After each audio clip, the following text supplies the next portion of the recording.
Till last video, we discussed about permutations. From here onwards, we are going to discuss about combinations. First video nalli ನಾವು permutation ಅಂದ್ರೆ ಏನು, combination ಅಂದ್ರೆ ಏನು ಅಂತ definition ಮತ್ತು meaning with example ನೋಡಿದ್ವಿ. So ಒಂದು ಸಾರಿ ನಾನೇನಾದರೂ ಅದನ್ನ ರಿವೈಸ್ ಮಾಡೋದಾದ್ರೆ, ಕಾಂಬಿನೇಷನ್ ಡೆಫಿನೇಷನ್ ಮತ್ತೊಮ್ಮೆ ಹೇಳೋದಾದ್ರೆ, combination is nothing but selection of elements ಅಥವಾ objects from given elements taking some or all at a time. So total number of selections ಏನಿರುತ್ತಲ್ಲ ಅದನ್ನ ನಾವು ಕಾಂಬಿನೇಷನ್ ಅಂತ ಕರೀತೀವಿ. ಮೇಜರ್ ಡಿಫರೆನ್ಸ್ ಏನು ಪರ್ಮಿಟೇಷನ್ ಮತ್ತು ಕಾಂಬಿನೇಷನ್ಗೂ ಅಂತಂದ್ರೆ, arrangement of objects is nothing but permutation, selection of objects is nothing but combination. Arrangement ಅಂತ ಬಂದಾಗ order of the elements count ಆಗುತ್ತೆ. ಸೆಲೆಕ್ಷನ್ ಅಂತ ಬಂದಾಗ order of the elements count ಆಗಲ್ಲ. ಅಂದ್ರೆ ಎ ಬಿ ಮತ್ತು ಬಿ ಎ ಎರಡು ಬೇರೆ ಬೇರೆ permutations. A B is different from B A permutation ಅಂತ ಬಂದಾಗ. ಆದ್ರೆ ಎ ಬಿ ಮತ್ತು ಬಿ ಎ ಎರಡು ಒಂದೇ ಕಾಂಬಿನೇಷನ್ ಅಂತ ಬಂದಾಗ. ಸೊ ಇದು ಮೇಜರ್ ಡಿಫರೆನ್ಸ್. ಎ ಬಿ ಮತ್ತು ಬಿ ಎ ಪರ್ಮಿಟೇಷನ್ ಯಾಕೆ ಬೇರೆ ಬೇರೆ ಅಂತಂದ್ರೆ, ಫಸ್ಟ್ ಎ ಇದೆ ಆಮೇಲೆ ಬಿ ಇದೆ, ಬಿ ಎ ನಲ್ಲಿ ಫಸ್ಟ್ ಬಿ ಇದೆ ಆಮೇಲೆ ಎ ಇದೆ. ಸೊ ಇದು ಆರ್ಡರ್ ಅಂತ ಹೇಳ್ತದೆ. ಆರ್ಡರ್ ಅಲ್ಲೇನಾಗುತ್ತೆ ಅಂದ್ರೆ ಮ್ಯಾಟರ್ ಆಗುತ್ತೆ. ಕಾಂಬಿನೇಷನ್ ಅಂದ್ರೆ ಜಸ್ಟ್ ಸೆಲೆಕ್ಷನ್ ಅಷ್ಟೇ. ಎ ಬಿ ಅಂತಂದ್ರೆ ಎ ಮತ್ತು ಬಿ ಎರಡನ್ನು ಸೆಲೆಕ್ಟ್ ಮಾಡಿದೀವಿ ಅಂತ. ಫಸ್ಟ್ ಏನಾದ್ರೂ ಸೆಲೆಕ್ಟ್ ಮಾಡಿ ಅಥವಾ ಬಿ ನಾದ್ರೂ ಸೆಲೆಕ್ಟ್ ಮಾಡಿ, ಸಂಬಂಧ ಇಲ್ಲ. ಎ ಮತ್ತು ಬಿ ಎರಡು ಸೆಲೆಕ್ಟ್ ಆಗಿದವ ಇಲ್ಲ ಅಷ್ಟೇ. A B C different, A C A different, B A C different, B C A different ಪರ್ಮಿಟೇಷನ್ಸ್ ಇವೆಲ್ಲ. ಆದ್ರೆ ಕಾಂಬಿನೇಷನ್ ಅಂತ ಬಂದಾಗ A B C, A C B, B A C ಎಲ್ಲಾನು ಒಂದೇ ಕಾಂಬಿನೇಷನ್. ಯಾಕಂದ್ರೆ ಮೂರು ಎಲಿಮೆಂಟ್ ಗಳನ್ನ ಸೆಲೆಕ್ಟ್ ಮಾಡ್ತಿದ್ವಿ, ಎ ಬಿ ಸಿ. ಸೊ ಇದು ಮೇಜರ್ ಡಿಫರೆನ್ಸ್ ನೋಡ್ರಿ. ಪರ್ಮಿಟೇಷನ್ ಅಂದ್ರೆ ಅರೇಂಜ್ಮೆಂಟ್ ಗೆ ಇಂಪಾರ್ಟೆನ್ಸ್ ಕೊಡ್ತೀವಿ. ಅರೇಂಜ್ಮೆಂಟ್ ಅಂದ್ರೆ ಆರ್ಡರ್ ಆಫ್ ದ ಎಲಿಮೆಂಟ್ಸ್ ಗೆ ಇಂಪಾರ್ಟೆನ್ಸ್ ಕೊಡ್ತೀವಿ. ಆದ್ರೆ ಕಾಂಬಿನೇಷನ್ ಅಂತ ಬಂದಾಗ ಅರೇಂಜ್ಮೆಂಟ್ ಗೆ ಇಂಪಾರ್ಟೆನ್ಸ್ ಕೊಡಲ್ಲ. ಇಲ್ಲಿ ಒಂದು ಇಂಪಾರ್ಟೆಂಟ್ ರಿಸಲ್ಟ್ ನಾವೀಗ ಎಕ್ಸ್ಟ್ರಾಕ್ಟ್ ಮಾಡ್ತೀವಿ. ಒಂದು ರೀತಿ ಅದು ಫಾರ್ಮುಲಾ.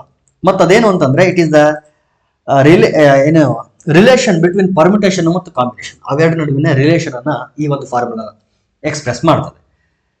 ಅದನ್ನ ನಾವು ಡೆಡ್ಯೂಸ್ ಮಾಡೋದಕ್ಕೆ ಒಂದೆರಡು ಎಕ್ಸಾಂಪಲ್ ತಗೊಳ್ಳೋಣ, ಆಮೇಲೆ ಅದನ್ನ ಜನರಲೈಸ್ ಮಾಡೋಣ.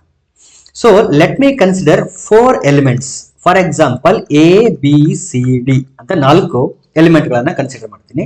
ಇದರಿಂದ ಎರಡೆರಡು ಎಲಿಮೆಂಟ್ಗಳ ಎಷ್ಟು ಕಾಂಬಿನೇಷನ್ಸ್ ಬರುತ್ತೆ ಮತ್ತು ಎಷ್ಟು ಪರ್ಮಿಟೇಷನ್ಸ್ ಬರುತ್ತೆ ಮತ್ತು ಅವೆರಡರ ನಡುವಿನ ರಿಲೇಷನ್ ಏನು ಅದನ್ನ ಈಗ ಡಿಸ್ಕಸ್ ಮಾಡೋಣ.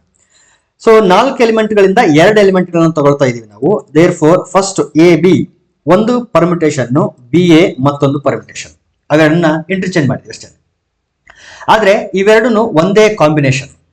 ಪರ್ಮಿಟೇಷನ್ ಅಂತ ನೋಡಿದಾಗ ಎರಡು ಪರ್ಮಿಟೇಷನ್ಸ್ ಆದ್ರೆ, ಕಾಂಬಿನೇಷನ್ ಅಂತ ನೋಡಿದಾಗ ಇದು ಒಂದೇ ಕಾಂಬಿನೇಷನ್. ಎರಡು ಎಲಿಮೆಂಟ್ಗಳಿರೋದ್ರಿಂದ ತಮ್ಮೊಳಗಡೆ ತಾವೇ ಎಷ್ಟು ಡಿಫ್ರೆಂಟ್ ವೇಸ್ ಅಲ್ಲಿ ಅರೇಂಜ್ ಆಗ್ತವೆ ಅಂತಂದ್ರೆ 2 ಫ್ಯಾಕ್ಟೋರಿಯಲ್ ಡಿಫ್ರೆಂಟ್ ವೇಸ್ ಅಲ್ಲಿ ಅರೇಂಜ್ ಆಗಿದೆ. ಎ ಬಿ ಆದ್ಮೇಲೆ ನೆಕ್ಸ್ಟ್ ಯಾವ 2 ಎಲಿಮೆಂಟ್ಗಳು ಅಂತಂದ್ರೆ ಎ ಸಿ, ಅದನ್ನ ರಿವರ್ಸ್ ಮಾಡಿ ಬರೆಯೋದಾದ್ರೆ ಸಿ ಎ. ಇವೆರಡು ಕೂಡ ಬೇರೆ ಬೇರೆ ಪರ್ಮಿಟೇಷನ್ಸ್ ಆದ್ರೆ ಒಂದೇ ಕಾಂಬಿನೇಷನ್ಸ್. ಇಲ್ಲೂ ಕೂಡ 2 ಫ್ಯಾಕ್ಟೋರಿಯಲ್ ಪರ್ಮಿಟೇಷನ್ಸ್ ಇದೆ. Similarly A D D and D A ಇದು ಕೂಡ ಒಂದೇ ಕಾಂಬಿನೇಷನ್, 2 ಪರ್ಮಿಟೇಷನ್ಸ್. ಎ ಬಿ ಆಯ್ತು, ಎ ಸಿ ಆಯ್ತು, ಎ ಡಿ ಆಯ್ತು. ಈಗ ಬಿ ಸಿ ಸಿ ಬಿ ತಗೊಳ್ಳೋಣ. ಅದೇ ರೀತಿ ಬಿ ಡಿ ಡಿ ಬಿ ತಗೊಳ್ಳೋಣ. ಅದೇ ರೀತಿ last one c D and D C. So ಪ್ರತಿಯೊಂದರಲ್ಲೂ ಕೂಡ 2 ಫ್ಯಾಕ್ಟೋರಿಯಲ್ ಪರ್ಮಿಟೇಷನ್ಸ್ ಇದೆ. ಸೊ ಟೋಟಲ್ ನಂಬರ್ ಆಫ್ ಪರ್ಮಿಟೇಷನ್ಸ್ ಎಷ್ಟಾಯಿತು ಅಂತಂದ್ರೆ 1 2 3 4 5 6 7 8 9 10 11 12. ದೇರ್ ಆರ್ 12 ಪರ್ಮಿಟೇಷನ್ಸ್. ಮತ್ತೆ ಅದು ಯಾವುದಕ್ಕೆ ಈಕ್ವಲ್ ಆಗಿದೆ ಅಂದ್ರೆ 2 factorial 2 factorial 2 factorial 2 factorial 2 factorial 2 factorial. So 2 factorial ಅನ್ನೋದು ಎಷ್ಟು ಟೈಮ್ಸ್ ಇದೆ ಅಂತಂದ್ರೆ ಇಟ್ ಈಸ್ 6 ಟೈಮ್ಸ್. ಈ 6 ಅನ್ನೋದೇನು ಅಂತಂದ್ರೆ ಇದು 6 ಅನ್ನೋದು ಕಾಂಬಿನೇಷನ್. 4 ಎಲಿಮೆಂಟ್ಗಳಿಂದ ಎಷ್ಟು ಕಾಂಬಿನೇಷನ್ಸ್ ನ ಬರಿಬಹುದು ಅಂದ್ರೆ 2 ಎಲಿಮೆಂಟ್ ಗಳನ್ನ ತಗೊಂಡು ಎಷ್ಟು ಕಾಂಬಿನೇಷನ್ಸ್ ನ ಬರಿಬಹುದು ಅಂತಂದ್ರೆ ವಿ ಕ್ಯಾನ್ ಫಾರ್ಮ್ 6 ಕಾಂಬಿನೇಷನ್ಸ್. ಯಾವುದು ಅದು 6 ಕಾಂಬಿನೇಷನ್ಸ್ ಅಂದ್ರೆ ಇಲ್ಲಿದೆ ನೋಡಿ. ಇದು first combination, A B or B A ಎರಡು ಒಂದೇ. ಎ ಸಿ ಆರ್ ಸಿ ಇದು ಸೆಕೆಂಡ್ ಕಾಂಬಿನೇಷನ್, ಇದು ಥರ್ಡ್ ಕಾಂಬಿನೇಷನ್, ಇದು ಫೋರ್ತ್ ಕಾಂಬಿನೇಷನ್, ಇದು ಫಿಫ್ತ್ ಕಾಂಬಿನೇಷನ್, ಇದು ಸಿಕ್ಸ್ತ್ ಕಾಂಬಿನೇಷನ್. ಸೊ ಇವೆರಡು ನೋಡಿ, 2 ಫ್ಯಾಕ್ಟೋರಿಯಲ್ ಅನ್ನೋದು 6 ಟೈಮ್ಸ್ ಇದೆ ಮತ್ತು 6 ಅನ್ನೋದು ಒಂದು ಕಾಂಬಿನೇಷನ್. ಇದನ್ನ ನಾವೇನಾದ್ರೂ ನೊಟೇಷನ್ ಯೂಸ್ ಮಾಡಿ ಬರೆಯೋದಾದ್ರೆ 4 ಎಲಿಮೆಂಟ್ಗಳಿಂದ ಪರ್ಮಿಟೇಷನ್ ಬರೆದಿದ್ದೀವಿ, 2 ಎಲಿಮೆಂಟ್ಗಳನ್ನ ಕನ್ಸಿಡರ್ ಮಾಡಿ. ಯಾವ ರೀತಿ ನಾವು ಪರ್ಮಿಟೇಷನ್ ನೊಟೇಷನ್ ಯೂಸ್ ಮಾಡಿ ಬರೀತೀವೋ ಅದೇ ರೀತಿ ಕಾಂಬಿನೇಷನ್ ಅನ್ನು ಕೂಡ ನೊಟೇಷನ್ ಯೂಸ್ ಮಾಡಿ ಬರೀತೀವಿ. For example n p r ಅಂತ ಏನ್ ಬರೀತೀವಲ್ಲ, ಎನ್ ಆಬ್ಜೆಕ್ಟ್ಸ್ ಇಂದ ಆರ್ ಆಬ್ಜೆಕ್ಟ್ ಗಳ ಡಿಫ್ರೆಂಟ್ ಪರ್ಮಿಟೇಷನ್ಸ್ ಅಂತ ಇದರ ಅರ್ಥ. ಅದೇ ರೀತಿ ಎನ್ ಸಿ ಆರ್ ಅಂತ ಬರೀತೀವಿ, ಇದರ ಅರ್ಥ ಏನು ಅಂತಂದ್ರೆ N objects total given objects, ಅದರಿಂದ ಆರ್ ಆಬ್ಜೆಕ್ಟ್ ಗಳ ಡಿಫರೆಂಟ್ ಸೆಲೆಕ್ಷನ್ಸ್ ಎಷ್ಟು ಅಂತ ಅನ್ನೋದು combinations. P refers to permutation, ಇಲ್ಲಿ ಸಿ ರೆಫರ್ಸ್ ಟು ಕಾಂಬಿನೇಷನ್. ಇಲ್ಲೂ ಕೂಡ 6 ಏನು ಅಂತಂದ್ರೆ ಕಾಂಬಿನೇಷನ್ ಆಗಿರೋದ್ರಿಂದ ಇದನ್ನ ನೊಟೇಷನ್ ಯೂಸ್ ಮಾಡಿ ಬರೀತೀವಿ. ಇಲ್ಲಿ ಟೋಟಲ್ ನಂಬರ್ ಆಫ್ ಲೆಟರ್ಸ್ ಎಷ್ಟಿದೆ ಅಂತಂದ್ರೆ 4. ಕಾಂಬಿನೇಷನ್ ಆಗಿರೋದ್ರಿಂದ ಸಿ ಎಷ್ಟು ಲೆಟರ್ ಗಳ ಕಾಂಬಿನೇಷನ್ ಮಾಡಿದೆ ಅಂದ್ರೆ 2 ಲೆಟರ್ಸ್ ಗಳ ಕಾಂಬಿನೇಷನ್ ಮಾಡಿದೆ. ಈ 2 ಫ್ಯಾಕ್ಟರ್ ಎಲ್ಲಿಂದ ಬಂದಿದೆ ಅಂತಂದ್ರೆ ಇಲ್ಲೇನ್ ನಾವು ಸೆಲೆಕ್ಟ್ ಮಾಡ್ಕೊಂಡಿದೀವಲ್ಲ 2 ಎಲಿಮೆಂಟ್ಗಳು, ಅದೇನೆ 2 ಆಗಿರೋದು. Therefore 2 factorial. ಇದು ಒಂದ್ ಕಡೆ ಇರಲಿ, ಅಂದ್ರೆ 4 ಎಲಿಮೆಂಟ್ಗಳಿಂದ 2 ಎಲಿಮೆಂಟ್ ತಗೊಂಡ್ರೆ ಈ ರೀತಿ ಒಂದು ರಿಲೇಷನ್ ನಮ್ಗೆ ಸಿಗುತ್ತೆ. ಈಗ ಇದನ್ನ ಒಂದು ಕಡೆ ನಾವು ಬರ್ದಿಟ್ಕೊಂಡು ಆಮೇಲೆ ಏನ್ ಮಾಡೋಣ ಅಂತಂದ್ರೆ ಜನರಲೈಸ್ ಮಾಡೋಣ. ಇದು ಒಂದ್ ಕಡೆ ಇರಲಿ ಈ ಕಡೆ. ಈಗ ನೆಕ್ಸ್ಟ್ ಏನ್ ಮಾಡೋಣ ಅಂತಂದ್ರೆ ಇದನ್ನ ಈ ಎಕ್ಸಾಂಪಲ್ಗೆ ಮತ್ತೊಂದಷ್ಟು ಅಡಿಷನಲ್ ಸೇರಿಸಿ ಮತ್ತೊಂದು ಎಕ್ಸಾಂಪಲ್ ನೋಡೋಣ. ಇಲ್ಲಿ 4 ಎಲಿಮೆಂಟ್ ಬೇಡ, 5 ಎಲಿಮೆಂಟ್ ತಗೊಳ್ಳೋಣ. 5 ಎಲಿಮೆಂಟ್ ಇಂದ 3 ಎಲಿಮೆಂಟ್ಗಳ ಎಷ್ಟು ಕಾಂಬಿನೇಷನ್ಸ್ ಆಗುತ್ತೆ, ಎಷ್ಟು ಪರ್ಮಿಟೇಷನ್ಸ್ ಆಗುತ್ತೆ ಮತ್ತು ಅವೆರಡರ ನಡುವಿನ ರಿಲೇಷನ್ ಏನು. ಮೊದಲಿಗೆ ಎ ಬಿ ಸಿ ಅಂತ 3 ಎಲಿಮೆಂಟ್ಗಳನ್ನು ತಗೊಳ್ತೀವಿ. ಎ ಬಿ ಸಿ ಎಷ್ಟು ಪರ್ಮಿಟೇಷನ್ಸ್ ಆಗುತ್ತೆ ಈ 3 ಎಲಿಮೆಂಟ್ಗಳನ್ನ ತಗೊಂಡ್ರೆ ಅಂತಂದ್ರೆ ಎ ಬಿ ಸಿ ಅಂದ್ರೆ ಎ ಬಿ ಸಿ ಬೇರೆ, ಎ ಸಿ ಬಿ ಬೇರೆ, ಬಿ ಎ ಸಿ ಬೇರೆ, ಬಿ ಸಿ ಎ ಬೇರೆ, ಅದೇ ರೀತಿ ಸಿ ಎ ಬಿ ಬೇರೆ, ಸಿ ಬಿ ಎ ಬೇರೆ. So there are 6 permutations. But ಈ ಪರ್ಮಿಟೇಷನ್ ಒಂದೇ ಕಾಂಬಿನೇಷನ್, ಅಂದ್ರೆ ಎ ಬಿ ಸಿ ಅಂತನಾದ್ರೂ ಬರೀರಿ, ಎ ಸಿ ಬಿ ಅಂತನಾದ್ರೂ ಬರೀರಿ, ಸಿ ಎ ಬಿ ಅಂತನಾದ್ರೂ ಬರೀರಿ, ಸಿ ಬಿ ಎ ಅಂತನಾದ್ರೂ ಬರೀರಿ, B A C or B C, ಇಷ್ಟೂ ಒಂದೇ ಕಾಂಬಿನೇಷನ್ ಅನ್ನ ರೆಪ್ರೆಸೆಂಟ್ ಮಾಡುತ್ತೆ. ಇಷ್ಟು ಒಂದೇ ಕಾಂಬಿನೇಷನ್. ಏನದರ ಅರ್ಥ? 3 ಎಲಿಮೆಂಟ್ ಸೆಲೆಕ್ಟ್ ಮಾಡ್ತಿದ್ದೀನಿ, ಎ ಬಿ ಸಿ. ನೀವು ಹೆಂಗಾದ್ರೆ ಸೆಲೆಕ್ಟ್ ಮಾಡಿ, ಒಟ್ಟಿನಲ್ಲಿ 3 ಎಲಿಮೆಂಟ್ ಬರ್ಬೇಕು ಅಷ್ಟೇ. ಇದು ಒಂದು ಕಾಂಬಿನೇಷನ್. ಆದ್ರೆ ಪರ್ಮಿಟೇಷನ್ ಅಂತ ನೋಡಿದಾಗ ಎಷ್ಟು ಪರ್ಮಿಟೇಷನ್ಸ್ ಆಗಿದೆ ಅಂತಂದ್ರೆ 3 ಎಲಿಮೆಂಟ್ಗಳಿರೋದ್ರಿಂದ 3 ಫ್ಯಾಕ್ಟೋರಿಯಲ್ ಪರ್ಮಿಟೇಷನ್ಸ್ ಬರುತ್ತೆ. ಯಾಕಂದ್ರೆ ತಮ್ಮ ಒಳಗಡೆ ತಾವೇ ಅರೇಂಜ್ ಆಗ್ಬೇಕಲ್ಲ. ಸೊ 3 ಫ್ಯಾಕ್ಟೋರಿಯಲ್ ಬೇಸ್ ಅಲ್ಲಿ ಅರೇಂಜ್ ಆಗ್ತವೆ. Therefore 3 factorial. 3 factorial is nothing but 6. A B C ಆದ್ಮೇಲೆ ನೆಕ್ಸ್ಟ್ ನೋಡಿ ಎ ಬಿ ಡಿ. ಇದರಿಂದ ಎಷ್ಟು ಪರ್ಮಿಟೇಷನ್ಸ್ ಎಷ್ಟು ಕಾಂಬಿನೇಷನ್ಸ್ ಬರುತ್ತೆ? ಒಂದೇ ಕಾಂಬಿನೇಷನ್. ಇದೊಂದು ಕಾಂಬಿನೇಷನ್, ಇದೊಂದು combination. A D B, B A D, B d A, D a B, D B A, ಇಷ್ಟು ಕೂಡ ಒಂದೇ ಕಾಂಬಿನೇಷನ್. ಇದು ಸೆಕೆಂಡ್ ಕಾಂಬಿನೇಷನ್. ಇಲ್ಲೂ ಎಷ್ಟು ಪರ್ಮಿಟೇಷನ್ಸ್ ಇದೆ ಅಂದ್ರೆ 3 ಫ್ಯಾಕ್ಟೋರಿಯಲ್ ಪರ್ಮಿಟೇಷನ್ಸ್, ಯಾಕಂದ್ರೆ 3 ಎಲಿಮೆಂಟ್ಸ್ ಇರೋದು. ಅದೇ ರೀತಿ ಈಗ ನೋಡಿ ಎ ಬಿ ಸಿ ಆಯ್ತು, ಎ ಬಿ ಡಿ ಆಯ್ತು, ನೆಕ್ಸ್ಟ್ ಎ ಬಿ ಇ. ಇಲ್ಲೂ ಕೂಡ ಮಾಡ್ತಾ ಹೋದ್ರೆ 3 ಫ್ಯಾಕ್ಟೋರಿಯಲ್ ಡಿಫರೆಂಟ್ ಏನ್ ಬರುತ್ತೆ ಅಂತಂದ್ರೆ permutations. Similarly a B C, A B d, a b e. ಈಗ a c d, a c e, a d e. Next one ಇಲ್ಲಿ b c d, b c e and b d e. Last one c d e. ಇಷ್ಟು different combinations ಬರುತ್ತೆ. ಪ್ರತಿಯೊಂದರಲ್ಲೂ arrange ಮಾಡ್ತಾ ಹೋದ್ರೆ 3 factorial. ನೋಡಿ ಇದರಲ್ಲಿ arrange ಮಾಡಿದ್ರೆ ಮತ್ತೆ 3 ಫ್ಯಾಕ್ಟೋರಿಯಲ್ ಪರ್ಮಿಟೇಷನ್ಸ್, ಇದರಲ್ಲಿ ಅರೇಂಜ್ ಮಾಡಿದ್ರೆ ಮತ್ತೆ 3 ಫ್ಯಾಕ್ಟೋರಿಯಲ್ ಪರ್ಮಿಟೇಷನ್ಸ್, ಇದರಲ್ಲಿ 3 ಫ್ಯಾಕ್ಟೋರಿಯಲ್ ಪರ್ಮಿಟೇಷನ್ಸ್, ಇದರಲ್ಲಿ 3 ಫ್ಯಾಕ್ಟೋರಿಯಲ್ ಪರ್ಮಿಟೇಷನ್ಸ್, ಇದರಲ್ಲಿ 3 ಫ್ಯಾಕ್ಟೋರಿಯಲ್, ಇದರಲ್ಲಿ 3 ಫ್ಯಾಕ್ಟೋರಿಯಲ್, ಇದರಲ್ಲಿ 3 ಫ್ಯಾಕ್ಟೋರಿಯಲ್, ಇದರಲ್ಲಿ 3 ಫ್ಯಾಕ್ಟೋರಿಯಲ್. ಎಷ್ಟು 3 ಫ್ಯಾಕ್ಟೋರಿಯಲ್ ಬರುತ್ತೆ ನೋಡಿ? 1 2 3 4 5 6 7 8 9 10. 10 3 ಇದು 31 ಅಲ್ಲ, 3 ಫ್ಯಾಕ್ಟೋರಿಯಲ್. 3 ಫ್ಯಾಕ್ಟೋರಿಯಲ್ ಅನ್ನೋವು 10 ಟೈಮ್ಸ್ ಇದೆ. ಈಗ 5 ಎಲಿಮೆಂಟ್ಗಳಿಂದ 3 ಎಲಿಮೆಂಟ್ಗಳ ಎಷ್ಟು ಪರ್ಮಿಟೇಷನ್ಸ್ ಆಗುತ್ತೆ ಅಂತಂದ್ರೆ 5p3 ಹೌದಾ.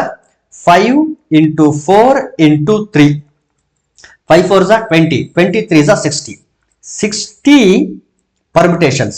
It is equal to combinations ಎಷ್ಟಾಗಿದೆ ನೋಡ್ರಿ. First combination, second combination, third, fourth, fifth, sixth, seventh, eighth, ninth, 10th. So 10 combinations ಆಗಿದೆ ಮತ್ತು 3 ಫ್ಯಾಕ್ಟೋರಿಯಲ್ ಅಂದ್ರೆ 10 ಟೈಮ್ಸ್ ಇರೋದ್ರಿಂದ 10 into 3 ಫ್ಯಾಕ್ಟೋರಿಯಲ್. 60 ಅನ್ನೋದು ಪರ್ಮಿಟೇಷನ್. ಎಷ್ಟು ಎಲಿಮೆಂಟ್ಗಳಿಂದ ಎಷ್ಟು ಎಲಿಮೆಂಟ್ಗಳು ತಗೊಂಡಿದೀವಿ ಅಂದ್ರೆ 5 ಎಲಿಮೆಂಟ್ಸ್ ಇಂದ 3 ಎಲಿಮೆಂಟ್ಸ್ ಗಳ ಅರೇಂಜ್ಮೆಂಟ್ಸ್. 10 ಅನ್ನ in terms of combination notation ಬರೆಯೋದಾದ್ರೆ 5 ಎಲಿಮೆಂಟ್ಗಳಿಂದ 3 ಎಲಿಮೆಂಟ್ಸ್ ನ ಸೆಲೆಕ್ಟ್ ಮಾಡಿದೀನಿ ಇಂಟು 3 ಫ್ಯಾಕ್ಟೋರಿಯಲ್. ಈ 3 ಎಲ್ಲಿಂದ ಬಂತು ಅಂತಂದ್ರೆ ಇಲ್ಲಿ 3 ಏನು ಆರ್ ಪ್ಲೇಸ್ ಅಲ್ಲಿ ಇದೆಯಲ್ಲ ಅದೇನೆ.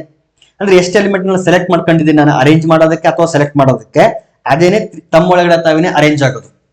So 5p3 equal to 5c3 into 3 factorial ಅಂತ ಬರೀಬಹುದು. ಸೊ 60 ಪರ್ಮಿಟೇಷನ್ಸ್ ಇದೆಯಾ ಅಂತಂದ್ರೆ ನೋಡಿ, ನೀವು ಕೌಂಟ್ ಮಾಡಬಹುದು. ಇದು 6, ಇದರಲ್ಲಿ 6 ಇದೆ, ಇದರಲ್ಲಿ 6 ಇದೆ, ಇದರಲ್ಲಿ 6, ಪ್ರತಿಯೊಂದರಲ್ಲೂ 6 6 ಇದೆ ಮತ್ತು ಈ ತರದ ಬಾಕ್ಸ್ ಗಳು ಎಷ್ಟಿದೆ ಅಂದ್ರೆ 10 ಇದೆ. therefore 6 10s are 60 permutations. So ಇದು ಮತ್ತೊಂದು ಏನಾಯ್ತು ಅಂತಂದ್ರೆ ರಿಸಲ್ಟ್ ಆಯ್ತು. ಈಗ ಇವೆರಡನ್ನ ಅಬ್ಸರ್ವ್ ಮಾಡಿ ನಾವೇನ್ ಮಾಡೋಣ ಅಂತಂದ್ರೆ ಒಂದು ಜನರಲೈಸ್ ರಿಸಲ್ಟ್ ಅನ್ನ ಎಕ್ಸ್ಟ್ರಾಕ್ಟ್ ಮಾಡೋಣ.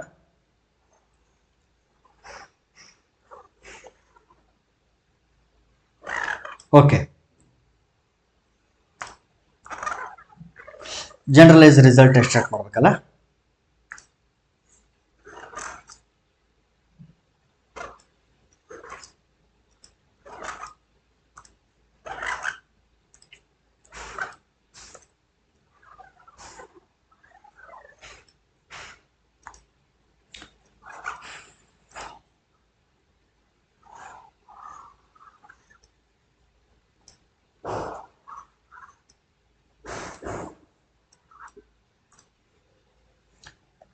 ಓಕೆ, ಈಗ ಇವೆರಡನ್ನ ಅಬ್ಸರ್ವ್ ಮಾಡಿ. 4p2 equal to 4c2 into 2 factorial, 5p3 equal to 5c3 into 3 factorial ಇದೆ. ಹಾಗಾದ್ರೆ n ಆಬ್ಜೆಕ್ಟ್ಸ್ ಇದೆ, ಅದರಿಂದ r ಆಬ್ಜೆಕ್ಟ್ಗಳ ಕಾಂಬಿನೇಷನ್ ಮತ್ತು ಪರ್ಮಿಟೇಷನ್ ಅವೆರಡರ ನಡುವಿನ ರಿಲೇಷನ್ ಯಾವ ರೀತಿ ಇರಬಹುದು ಅಂತ. n ಇದೆ, ಇಲ್ಲೂ ಕೂಡ n ಅಂದ್ರೆ total number of objects given, therefore npr this is equal to ncr. ಇಲ್ಲಿ 2 ಇದೆ ಅಂತಂದ್ರೆ ಇಲ್ಲೂ 2 ಇದೆ, ಇಲ್ಲಿ 3 ಇದೆ ಅಂತಂದ್ರೆ ಇಲ್ಲಿ 3 ಇದೆ. ಸೊ ಇಲ್ಲಿ r ಇದೆ ಅಂತಂದ್ರೆ ಇಲ್ಲಿ r ಬರಬೇಕು. ಇಂಟು 2 ಇದೆ ಅಂದ್ರೆ 2 ಫ್ಯಾಕ್ಟೋರಿಯಲ್, 3 ಇದೆ ಅಂತಂದ್ರೆ 3 factorial. therefore npr equal to ncr into r factorial. ಅಥವಾ 1 2 3 4 ಅಂತೇಳಿ n ಆಬ್ಜೆಕ್ಟ್ಸ್ ಇದೆ ಅಂತ ಅನ್ಕೊಳ್ರಿ.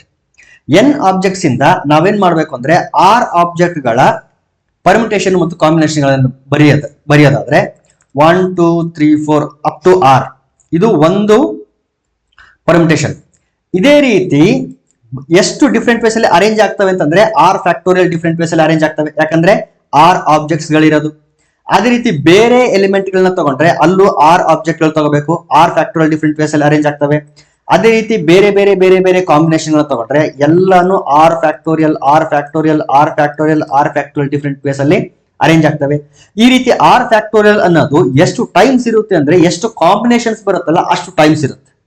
ಇದು ಫಸ್ಟ್ ಕಾಂಬಿನೇಷನ್, ಇದು ಸೆಕೆಂಡ್ ಕಾಂಬಿನೇಷನ್, ಇದು third combination, fourth combination, fifth combination, sixth combination, ಈ ರೀತಿ ಎಷ್ಟು ಕಾಂಬಿನೇಷನ್ಸ್ ಬರುತ್ತೆ ಅಂತಂದ್ರೆ NCR ಅನ್ನೋದೇ ಕಾಂಬಿನೇಷನ್. ಸೊ ಅಷ್ಟು ಟೈಮ್ಸ್ r ಫ್ಯಾಕ್ಟೋರಿಯಲ್ ಬರೋದ್ರಿಂದ NCR ಇಂಟು r ಫ್ಯಾಕ್ಟೋರಿಯಲ್. ಈ NCR into r factorial multiply ಮಾಡಿದ್ರೆ ಅದು ಯಾವುದಕ್ಕೆ ಈಕ್ವಲ್ ಆಗಿರುತ್ತೆ ಅಂತಂದ್ರೆ NPR ಗೆ ಈಕ್ವಲ್ ಆಗಿರುತ್ತೆ, ಯಾಕಂದ್ರೆ ಟೋಟಲ್ ನಂಬರ್ ಆಫ್ ಪರ್ಮಿಟೇಷನ್ಸ್ ಈಕ್ವಲ್ ಆಗಿರುತ್ತೆ. ಸೊ ಇದು ಏನು ಅಂತಂದ್ರೆ ನಮಗೆ relation between permutation and combination ನಮಗೆ ಕೊಡುತ್ತೆ. This expression will give us the relation between permutation and combination. Therefore, very important result, NPR equal to NCR into R factorial. ಇದರಿಂದ ಒಂದು ಫಾರ್ಮುಲಾನ ನಾವೇನ್ ಮಾಡಬಹುದು ಅಂತಂದ್ರೆ ಎಕ್ಸ್ಟ್ರಾಕ್ಟ್ ಮಾಡಬಹುದು. ಇದೊಂದು ರಿಸಲ್ಟ್ ಆಯ್ತು. ಏನ್ result? NPR equal to NCR into R factorial ಅಂತ ಒಂದು ರಿಸಲ್ಟ್ ಆಯ್ತು. ಇದರಿಂದ ಒಂದು ಇಂಪಾರ್ಟೆಂಟ್ ಫಾರ್ಮುಲಾನ ಎಕ್ಸ್ಟ್ರಾಕ್ಟ್ ಮಾಡಿ ಇಲ್ಲಿಗೆ ಸ್ಟಾಪ್ ಮಾಡೋಣ. ನೆಕ್ಸ್ಟ್ ಕಂಟಿನ್ಯೂ ಮಾಡೋಣ ನಾಳೆ. ಏನ್ ಫಾರ್ಮುಲಾ ಅಂದ್ರೆ NPR ಅಂದ್ರೆ ಏನು ಅಂತ ಗೊತ್ತು ನಮಗೆ. ಫಾರ್ಮುಲಾ ಏನಿದೆ? Formula n factorial divided by n minus r factorial ಅಂತ ಇದೆ. This is equal to NCR into R factorial. ಈ R ಫ್ಯಾಕ್ಟೋರಿಯಲ್ ನ ಡಿವೈಡ್ ಮಾಡ್ಕೊಂಡ್ರೆ n factorial divided by n minus r factorial into R factorial. This is equal to NCR. Therefore, ಒಂದು ಹೊಸ formula ಬಂತು. NCR equal to n factorial divided by n minus r factorial into R factorial, ಅಥವಾ n factorial divided by R factorial into n minus r factorial. ಯಾವ ರೀತಿ ನೀವು ಬರೀಬಹುದು. So NPR ಗೆ formula ಏನು ಅಂತಂದ್ರೆ n factorial divided by n minus r factorial. ಅದೇ ರೀತಿ NCR ಗೆ ಫಾರ್ಮುಲಾ ಏನು ಅಂತಂದ್ರೆ n factorial divide by n minus r factorial. ಹಿಂಗಾದ್ರೂ ಬರಿಬಹುದು ಅಥವಾ ಹಿಂಗಾದ್ರೂ ಬರಿಬಹುದು, ಎರಡು ಒಂದೇನೆ. ಓಕೆ, ಇದು ಒಂದು formula. NCR equal to n factorial divided by n minus r factorial into r factorial. Here also condition on r ಏನು ಅಂದ್ರೆ 0 less than r equal to n ಅಂತ ಕಂಡೀಷನ್ ಇದೆ. Equal to r equal to 0 ಬರಬಹುದಾ ಅಂತಂದ್ರೆ ಬರಬಹುದು. ಅದ್ರ ವ್ಯಾಲ್ಯೂನ ನಾವು ಕಂಡು ಹಿಡಿದು ಆಮೇಲೆ ಈ ಈಕ್ವೇಷನ್ ಅನ್ನ ಕಂಪ್ಲೀಟ್ ಮಾಡೋಣ. 0 less than r equal to r less than r equal to n ಅಂತೇಳಿ ಬರಿಬಹುದು. ಅದನ್ನ ನೆಕ್ಸ್ಟ್ ವಿಡಿಯೋನಲ್ಲಿ ಡಿಸ್ಕಸ್ ಮಾಡ್ತೀನಿ. ಸೊ ಈ ವಿಡಿಯೋನಲ್ಲಿ ನಿಮಗೆ ಇಂಪಾರ್ಟೆಂಟ್ ಆಗಿ ನೆನ್ಪಿಡಬೇಕಾಗಿರೋದು ಒಂದು relation between combination permutation, that is NPR equal to NCR into R factorial ಒಂದು. ಆಮೇಲೆ formula NCR equal to n factorial divide by n minus r factorial into R factorial, ಅಥವಾ NCR equal to n factorial divide by R factorial into n minus r factorial. ಎರಡರಲ್ಲಿ ಯಾವ್ದಾದ್ರು ಒಂದು ಬರೀರಿ ನೀವು, ನಡೆಯುತ್ತೆ.